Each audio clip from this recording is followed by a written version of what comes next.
Yeah, can I be a little bit direct with you? How long have you been researching? How much money have you actually made in this research phase? So do you see why that maybe not isn't the issue? Most people, and this is where an analogy comes in, or you could just be direct. Most people are researching for the perfect thing because they want to have enough certainty before taking action. Is that how certainty is built? No. You're already pre-handling fear. What's up, William? Good to see you. What's up, Victoria? Good to see you. What's up, Nicole? Cool. Let's keep going. You guys can write this down. This is just like a framework for reframing. A framework for reframing. How do we turn external into internal? Okay. This is for 90% of what you guys sell. There are cases where you will be using data and logical presentations to close deals. Like when I sell recruiting services, like those are logical conversations. When I'm talking to multi-7-figure business owners, it's like I find data, I find shots to take, and present a very logical case, right? For 90% of what you guys sell, it's going to be an internal problem, right?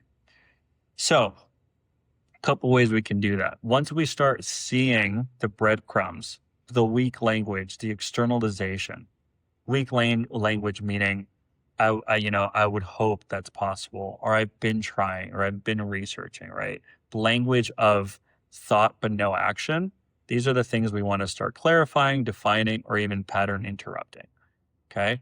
Pattern interrupting meaning like one of my favorite pattern interrupts. You guys have probably heard this before on all the Instagram role play stuff. What if that actually wasn't your problem? Or what if that's the exact reason why you actually haven't gotten anywhere?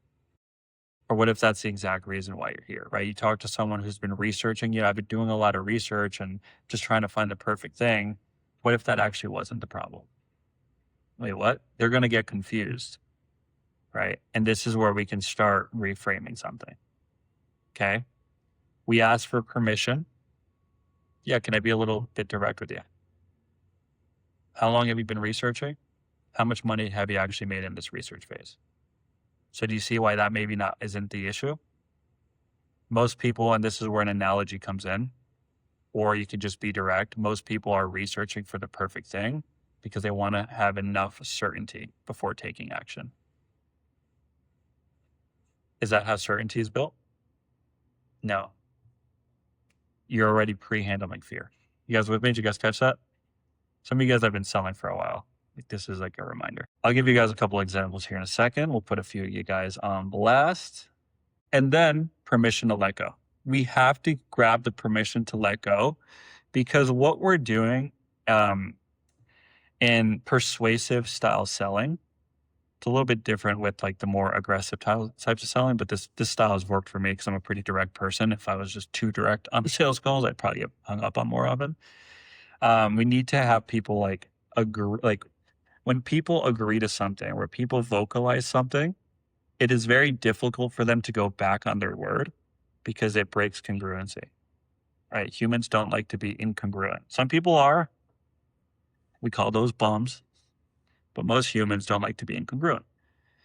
So if you captured fear, it's like, okay, so do you feel like it's time to actually let go of that belief that you need more research before you're ready? Because what happens if you don't? So you're getting them to buy into, yeah, you know what? Yeah, you're right.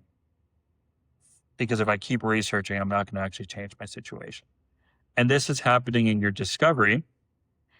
So then when you're price dropping 8K, it's a lot more, the objections you're typically going to get are money and maybe a little bit of fear, but then you're not going to get the bullshit stuff of, you know what? I want to keep researching.